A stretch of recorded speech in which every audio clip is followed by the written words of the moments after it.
Visas. Who's getting the visas? I think we're changing the program, or are we yet? It's kind of in flux here. We'll see what the Trump administration wants to do around visas coming into the country, broadband, security. We're going to talk about a lot of great things. You're watching Techstrong Gang.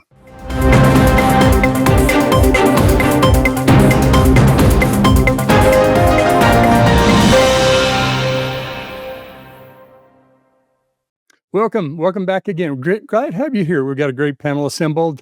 Folks that you know and love if you've been watching Techstrong Gang. Dan O'Brien with the Futurum Group, COO President, and Kate Scarcella, Chris Blask, and John Schwartz, and myself, Mitch Ashley. Good to have everybody here. So, John, you want to kick things off talking about the discussions around visas and kind of what we think might happen or what they're talking about doing? Yeah, it's kind of like Back to the Future. So the H-1B visa is being revisited by the Trump administration. There's a plan, according to the new head of U.S. Citizenship and Immigration Services. This gentleman's name is Joseph Edlow. He talked to the New York Times and told the newspaper that the Trump administration plans to revamp the visa system for skilled workers by prioritizing those who earn higher wages. They also want to make U.S. citizenship tests more difficult.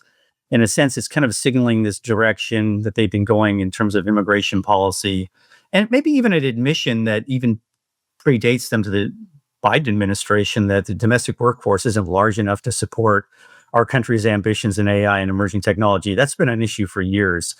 Just getting back to Edlow, he insists the current randomized lottery process should be replaced with a system that prioritizes employers offering higher wages. And in terms of the current testing system, what they want to do is they want to make it a little bit harder. They want to ask more questions and they want more correct answers. Basically, that's what it all comes down to. So these are two things that are going on. They've been proposed. They are trying to ramrod it through. And it brings me to this, Dan O'Brien. What are the end goals here? Where do you think this is going, or what do you think the intent is?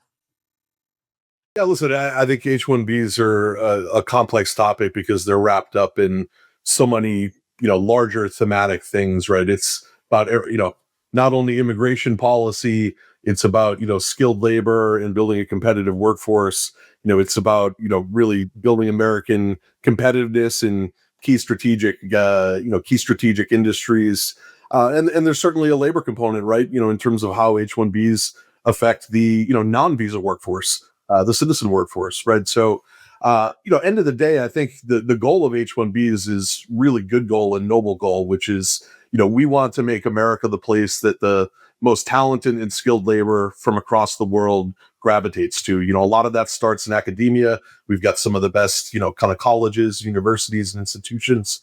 H-1Bs is really about trying to, take all that talent that comes here to learn, and, make them permanent citizens and find a way to get them, kind of into our workforce. I think, there's been a little bit of, kind of straying from the intent, I would say. And that's where overhaul may make sense, and that, like anything, when, you gets into the hands of government and sits there for too long, things tend to stray away from original intent, and, other economic incentives start to take over. You've got lots of examples of, tech layoffs and, non-visa workers getting laid off, visa workers getting kept on because they're kind of locked in at a lower salary rate, right? I think it's a really timely topic, right? We've seen the talent war in AI really pop off over the past couple of months. It's like, free agency in some of our, largest sport leagues. I think, probably an apt analogy there in terms of the money being thrown around and the demand for talent. So, it's a worthwhile topic to tackle. I hate to see it ram through. Anything that happens quick in Washington always seems to, have a little bit of an aura of something a little bit shady or nefarious, right? So I think a good open conversation on this and a bipartisan solution of getting back closer to the intent, and the intent being build a really competitive labor force for American strategic industry. Yeah, that's interesting. Just as a follow-up, Dan, I'm really glad you brought up the idea of all these layoffs happening at the same time we have these acquisition wars. We have Meta famously offering $100 million to OpenAI employees. We've got all these rumors of Apple and Meta pursuing companies that they want to acquire the talents. And with this as a backdrop, it kind of adds yet another dimension. But I think the intent, as you said, has always been pure. I think bipartisan viewpoint is to keep and maintain as much talent as possible. I'm not sure what the rest of you think, but this backdrop of so many layoffs at places like Microsoft, while at the same time these companies are spending outrageous amounts of money. I think of OpenAI buying Johnny Ive's company. It's just an interesting, crazy time we're all in. Well, I think the acqui-hire trend is really, a regulatory failure, right? We've gotten to the point where some of these companies are so large that, they're effectively blocked from making acquisitions, by the FTC, right? And so the acqui-hire trend is really, free markets at work, finding a way around, kind of government regulation that maybe no longer makes sense. Yeah, that was the Scale AI example where you basically pick off some of the highest ranking people and most valued employees, and then you kind of dismiss the rest of the company and then let them fend for themselves, or you do a licensing agreement with them, as Google has done. It's really kind of like a Wild West atmosphere out there, and I think this, in a sense, maybe they're trying to bring some sort of balance or normalcy to the proceedings, but we'll see. I want to point out Nick Patience, who's head of AI in the analyst group here at Futurum, wrote a great Analyst Insight report about acqui-hires, talking about all these acquisitions and people going after talent. Dan, it reminds me of after World War II, the race to gobble up all the rocket scientists. The U.S. had Operation Paperclip, and I believe we attracted like 1,600 rocket scientists, and Russia was trying to get them. And of course, that's what started our NASA program and Wernher von Braun, et cetera. So we're kind of in that again with the AI race. And I think it's the thing about the random part of the lottery that I'm not so sure about. It is maybe it's more fair, but it doesn't mean we're getting the best people. And if you're going after people in material sciences or AI or rare earth or whatever areas that we need to kind of build up, the U.S. capabilities, I think you want to be more targeted. And my first reaction was, we want the most people that'll get hired at the biggest salaries. Well, I think that's the after effect. The effect is getting the right people who will attract those kinds of salaries, which is, in the end, I think, a good thing. Getting back to meritocracy. Yeah. These are all good arguments, right? Yeah, but again, let's step back a bit. I'll take a personal position on this. This is part of the narrative that, America needs to be pure. We need to get everybody, get the foreigners out of our universities, get the foreigners out of our business, get the people who don't agree with us out, and build walls around and have a national supply chain and have no trade imbalances anywhere. Just have a completely, isolationist approach. And obviously, the way I say that doesn't indicate that I think it's a bright, bloody idea. But even if you do, you have to calculate these things in, and how much talent are we prepared to lose in service of that purity, and where do they go? Are we creating competition around us? Again, these are all interesting issues. These systems, all of these systems we talk about in forums like this, they're all complicated, they're all messy, they all have problems with them. This one I can criticize all day long. And each of these issues, you bring up great issues, happy to talk about them. But personally, I don't believe that's what this is about this time. I think it's part of the same story we all know that this is part of. Kind of like this isolationism. Yeah. Sorry, Kate, you go ahead. No problem. And Chris, let me echo what you're saying, because I believe that same thing. And what do we do have agriculture. I mean, we do have these other vertical industries that do not necessarily, bring in this higher echelon of people that we're looking for. So I don't think it's easy. And I think by putting regulation, we also prohibit companies from really trying to manage their own companies the best way that they know how. I continue to see government stepping in places where it's a very fine line at the end of the day, and I don't see this as the solution. Well, and as an American, with a multinational family, and like I think everybody on the screen here, I'm an international life. I can look at this from both sides. I'm very partisan for my country. This is where I'm from. I want America to do well. But I'm telling you, from an international perspective, this is opening up all sorts of opportunities for others to make systems that may outcompete, my home country, just on sheer logistics and quite often on the basis of what we've founded our country on. Well, I understand the nationalism and we want to have people like us that live here kinds of arguments or things that, is that what's really behind this or not? If I put my let's look strategically at what's important for our country, we have the greatest economic engine. We have the greatest company building engine and innovation engine in the world. And I think we're at a place where, rather than saying, let's overhaul the visa system, why don't we say, we want the 5,000 best AI people, material science people, the whatever, whether it's H-1B program or not, I don't really care about that. We want you to come. We want them to be here, and we'll compete against any other country in the world to get them here. And that's an open, fair competition. I don't care where you come from, whatever. Now, we got to watch out for spies and things like that. That there are consequences and side effects that can come from that. But I think that's what we want to go after, and we want the best and brightest here. Whether they make the most money or not isn't necessarily the question. But this is the place I think the world will benefit the most by them being part of the U.S. Yes, I say that out of great self-interest too. Yeah, I mean, there's this basic tinge of nationalism involving anything around this administration. I mean, I'm going to kind of highlight what Alan would probably say. It's like in a sense, I understand what the administration is trying to do, but the fact that it's from this administration always gives me pause. But I also think that when we look back at the Biden administration, this was something they were trying to navigate as well. And I think the ultimate goal was the same. I think the way this administration will probably handle will be heavy-handed, but I also think they're going to have a fair amount of input and collaboration with the tech industry, which is basically in bed with this administration. So in the end, it will probably help tech more so than any other industry.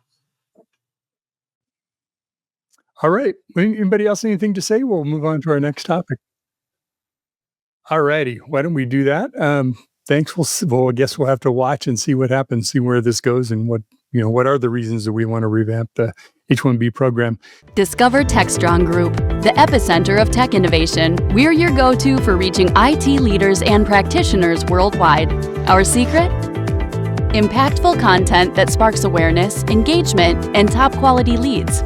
With us, you'll access editorial websites, streaming videos, virtual events, custom content, analyst research, and more. Join our satisfied clients. Let's revolutionize your tech journey. Contact us today and tell your story to the world in the most powerful way with Techstrong Group. Welcome back to Techstrong Gang. Hey, there's a very interesting thing that just went on. There's a 50-year-old Arizona woman who pled guilty in February to her role in this massive North Korean IT worker scam that generated more than $17 million for that country. This week, she was sentenced to 8.5 years in prison. Her name is Christina Marie Chapman, and her sentencing is the latest step in the Justice Department's widening crackdown on North Korean workers scams, which have proliferated since about 2020. Kate, can you talk a little bit more about this and kind of the logistics of what they were doing? Sure. So Chapman basically created what was called a laptop farm. And she was storing dozens of company laptops, configuring them to allow remote access by North Korean agents posing as U.S. citizens. There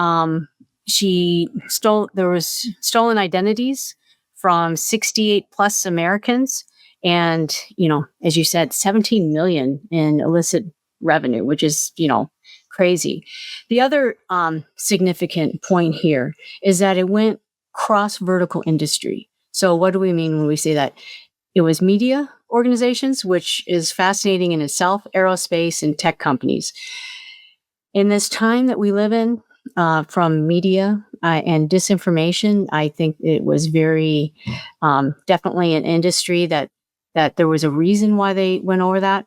And what the other unfortunate thing that I see with this case is that it will push companies to go back to a centralized model. And that's concerning in order to, shows the vulnerabilities of remote workers right? And so the response is, usually there's something that happens and then we have the response. And the response is, oh my goodness, let's bring everybody back to, the shop. The problem with that is it does create a centralized workforce. And I believe in this day and age, it's really important to have a distributed workforce. So, So Chris, what do you think when you look at this? Let me start all the way on the outside. To be clear, I'm looking at this professionally, coldly, and academically. So, from the outside, I'm just impressed that this individual did such a clean hack so simply. With a couple laptops and just sneaker net, right? As a fellow hacker, well done. As an active professional in this, I think this is a good example for us to, as you say, it shows weakness in the system, and follow the next step of your comment. We sort of get into the last segment where you say, okay, I'm going to put my company in a salt dome underground and hire my own employees and mine my own materials. That point gets fragile too. So we have to have both. We have to have these remote workers, but we can't have someone literally as simple as just getting a couple laptops and a Control C, Control V, and all of a sudden that breaks the entire system. So we need supply chains, the things that are going on in supply chain security and threat intel and information sharing over the last decade have been really amazing. The last 5 years have been really good in supply chain particularly. And I think they apply to this exact case. If you find yourself relying on a system like this for remote workers, then maybe it's the wrong system. And if there isn't anything else available in the market, then you should look for one that is, because I think it's possible now. Well, not only that, Chris, right? We have security mitigation controls that would have shown that, like anything from identity and access to endpoint detection response, being able to show, dual actions on keyboards, on a mouse. And there are tools today, really good tools out there. And I find that we continually within organizations choose not to put those security mitigation controls in place over and over and over again. And it baffles me. Yeah, I kind of had the same reaction. No, I had the same reaction, Kate, which is we have technology to solve this. Right? You would have seen that when a device comes on board and it went through a scan or started doing something nefarious. And not everybody can afford to put endpoint protection on their devices, but it's not that expensive. You can spend a lot of money on it, but it's not that out of the wild crazy. It's kind of funny. This Korean operation seems like they opened up their own a remote branch of Geek Squad in the U.S. from Korea to infiltrate us. You're right. So, right. You're absolutely right. Careful where you do business with. Chris, I stepped on you. You were going to say something. I was just going to say, right, because you're both right. You can, obviously the targets were not doing all the things they could have out of the box, and there's interesting reasons for that. And when I say you can now, I mean, if you were really diligent, did the right things and had the budget and hired the right people and they were good and you coordinated plans, you could have done all these things 2 or 3 years ago, 10 years ago, maybe, who knows? But I think that we're at the spot where in 2 or 3 years, if you were not doing these things consistently all the time, you don't exist as an organization, because I don't know anything about this individual who did this, but I'm telling you, if it had been me and all these companies were doing in the top 10% of what companies do, I'd break all of them anyways. As it turns out, any amateur can do it, because I'm assuming she didn't have any great cybersecurity chops, because, again, this doesn't require them. You can literally just do random things. And sure, if you have a whole sector to go after and there's 200 companies, maybe 40 of them you can't get into. I'm being really generous. So it's the reality of doing it as opposed to the ability to do it, I think, that we're on the cusp of.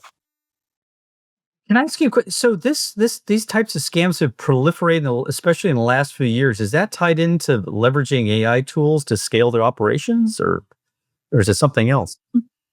Limited extent, probably, but the speed of things, yes, it leads to that. But I don't think anybody's using them appropriately on either side. So I think the defenders have an advantage if we move right. Sorry. And I think to Mitch's point, right? It's literally, or in both, Chris. I mean, it was so simple. It's remote access. I mean, something, as Mitch said, like this Geek Squad. I mean, literally, that's how simple this. And brilliant. I mean, back to Chris's point. I mean, it's brilliant, and the simplicity of it is I brilliant. think this is an area for some innovation. And let me throw out a wild, crazy idea. There's this thing called open telemetry, and a whole bunch of vendors band together and said, you know what? We're not going to differentiate by the agents that we put on our devices. We're going to differentiate by the telemetry information that comes from all of those devices. And yes, we'll still have agents too. I think something similar like that could happen. Microsoft started locking down some of the things you can't do in the operating system any longer, partly in response to the CrowdStrike incident that caused it to blue screen. Not only that, but they needed to do that. Apple has already done some of that. Why isn't this protection? Why isn't endpoint protection built into the operating system? Just make it secure from the beginning. Let the management systems, that's where all the workload and the workflow and all the real heavy lifting has to be done. And I think I'd love to see an open source project like that. I agree with you, Mitch. I mean, I do think innovation is the way out of this. I'm not sure it comes down to, the endpoint protection, protecting the device. This to me feels more of we've got to start to actually wrestle with how do we connect digital and physical identity in an increasingly digital world. Like, how do we know that the actions being taken online are by a real person, by the person who that actor claims to be, right? I mean, that's ultimately the issue here. And feels like biometrics could be an issue, but there's a whole world of privacy and anonymity concerns there that I think we're going to have to wrestle with as a society. But this is increasingly creeping into our lives. Anybody who's flown recently knows that you're getting your picture taken at TSA, and they're using AI to make sure that it really looks like all the images they have of you on file, right? But I think that's increasingly the issue here: is how do we make sure digital and physical identity can be tied together, and people are who they say they are when they're acting in this digital world. We're not far from doing this scenario where that person, man or woman, whoever it might be, could actually have digital avatars that walk, talk, interact like people. So they could have had 20 of them out there running around interfacing with different companies once they're good enough to not to be able to detect it easily. So it's going to get easier to do this kind of thing. To your point, Dan, connecting the physical identity with the digital presence in whatever form that is. Yeah, and I think this whole story, this segment is a good example for me to try on this one. Right? To be clear, North Korea, the North Korean regime can bite me. I could not be more opposed to any set of people on Earth.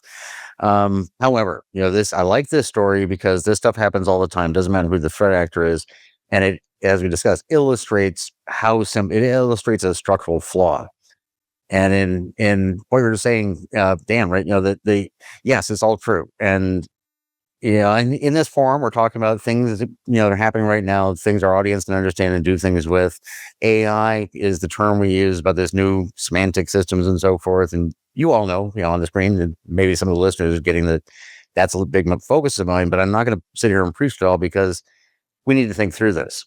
But for the same reason as I like this whole story, I like the idea, everything you just said, Dan, because we need to do all that. And if you think we're going to config file our way through this, I challenge that. I think we can build semantic systems. I think what we're calling AI right now actually lends itself directly to all these issues, but it's not what we're using it for. And I think this calendar year, a lot of people will figure that out, and in forums like this, I predict for a New Year's show, we'll be looking back to shows like this and saying, oh yeah, that's right. How we, so we'll get there one step at a time, and we're learning. All I know is they still have to install anti-malware software. That's kind of ridiculous. Really? Do I really need to do that? Why isn't it already there? Wishful thinking on my part. All right. Well, I think we've done well on this topic. Let's take a quick break, and we'll be right back with the Techstrong Gang. SecurityBoulevard.com is the leading resource for news, analysis, and education on challenges facing the cybersecurity industry. SecurityBoulevard.com covers all aspects of cybersecurity, including data security, DevSecOps, cloud security, application security, network security, security threats, and more. SecurityBoulevard.com has the largest selection of security content, featuring breaking news, blog posts, podcasts, and more. Visit www.securityboulevard.com to learn more. SecurityBoulevard.com, home of Security Bloggers Network. We are back on the gang, and we're going to talk about something, moving the goalposts. Well, alluding to the FCC is set to vote to abolish a policy goal of defining high-speed internet as 1,000 megabits per second for downloads and 500 megabits per second for uploads, which was proposed by the Biden FCC.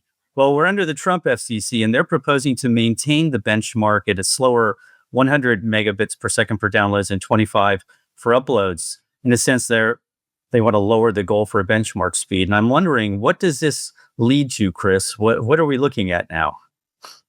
Well, out of the bench, I don't like it, right? And I can argue like we do in these things, for or against, various things and policies and benchmarks and whatnot. But this is, to me, it's a visual regression. We're lowering our aspirations and setting our expectations lower.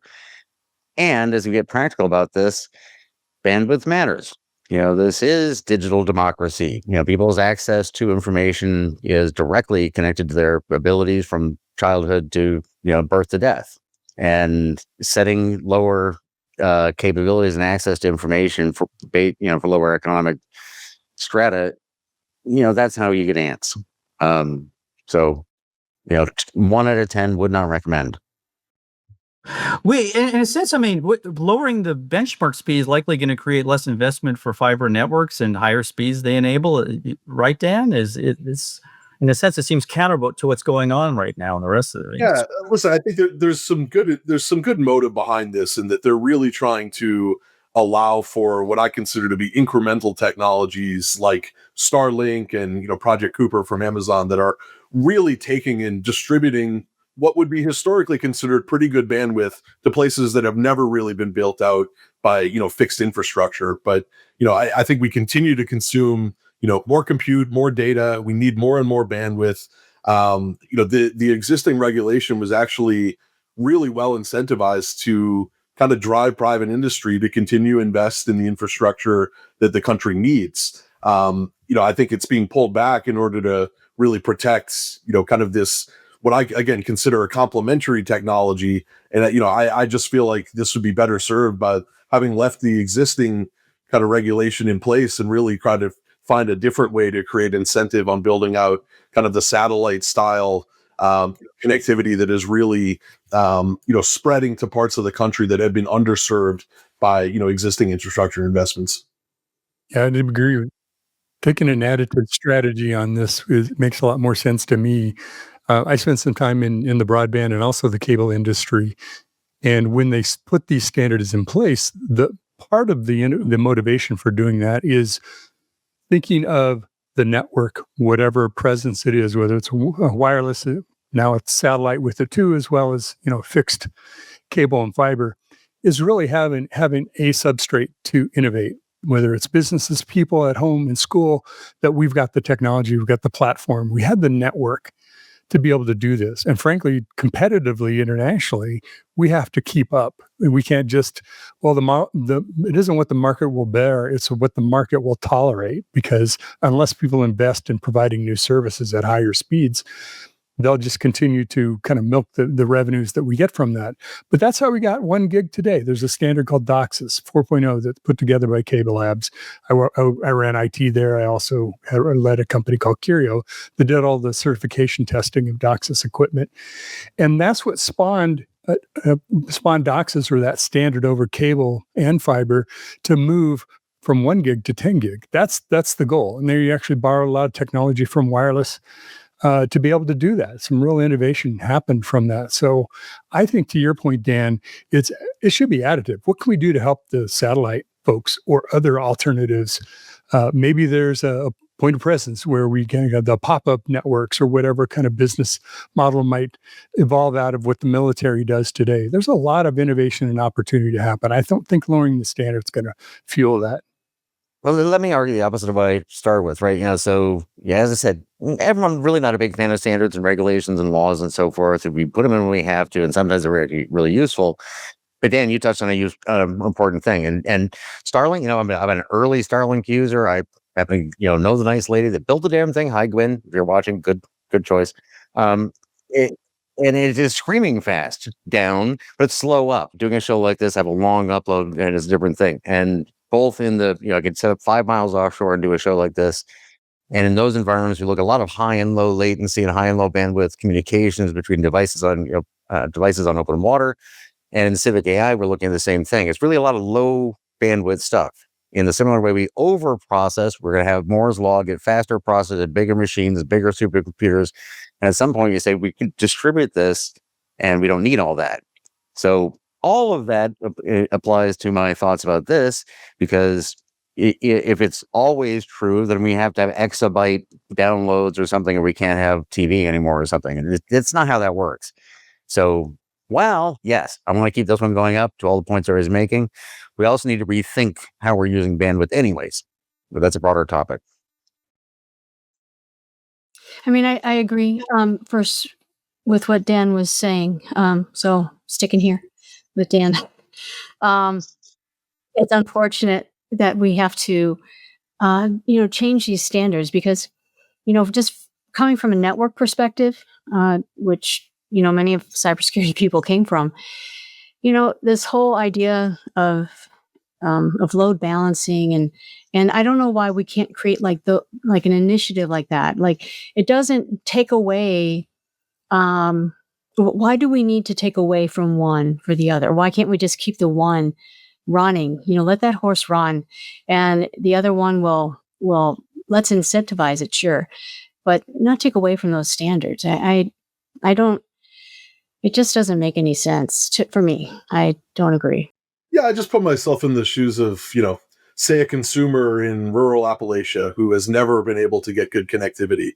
Are they not going to be thrilled with 100 megabyte per second Starlink connection because it's not labeled, high speed? They are. I think that, they're thrilled to get the innovation and be consuming something that's still very competitive in the market. But, that doesn't really go away from the need to take our, massive data center build outs and our, large, high concentration cities and really drive them more towards, high performance, fiber and optical connections. Right. So just feels really misguided. And you can't help but wonder, whether, Musk's influence within the administration is in play here. Right. Obviously, Bezos on the other side with Amazon on the Project Cooper side. But, as we've said in the past segments, very tight tie between the tech industry and the current administration. There's like this basic disconnect here. It also seems to me too, is that at the same time where the FCC is looking into this, we've got, as Dan pointed out, we have this data center build out in places like Ohio, Pennsylvania, Texas, where the access to high speed may be wanting in some areas. So to me, it just, I don't know, it just doesn't quite make sense. But that's me. No, that's a good point, John. Right? Yeah. Sorry, Mitch. Go ahead. Oh, no problem. You just go ahead. Kate. Well, I mean, to your point, and even, going back to the city, why not use fiber optics? I mean, fiber optics is proven. It's proven. It's fast. So I think, and then going back to the data center, we need that type of speed in those areas. It doesn't mean that we have to take away from those for, the person in Appalachia, as you pointed, Mitch. Yeah, a decade ago, I had the only DSL on Douglas Lake in the Smoky Mountains in Tennessee, right? So I live this, right? And so much of it.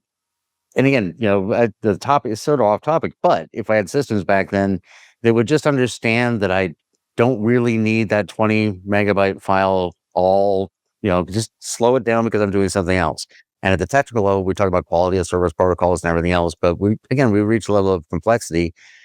And heaven help me, we have these semantic tools that are laying around that can understand that you're Dan and Kate and what you're doing and slow things down for us without us having to VI all the files by hand. No. I was just going to say part of the regulatory front is who is leading and what their approach to regulation is. Wheeler, who ran FCC for a while, was really pushing net neutrality and these kind of standards. I think net neutrality kind of got a lot of attention because, now the carriers can't do anything that favors them in terms of how they run their network or what they use with the data that's traversing over it. And maybe you can question whether that was a good thing or not. And Carr, I don't remember, I think it's Brendan Carr is his name, is the FCC head now. He was opposed to net neutrality, and he was in favor of deregulation, but he did like the wireless industry. So there's biases with whoever comes in.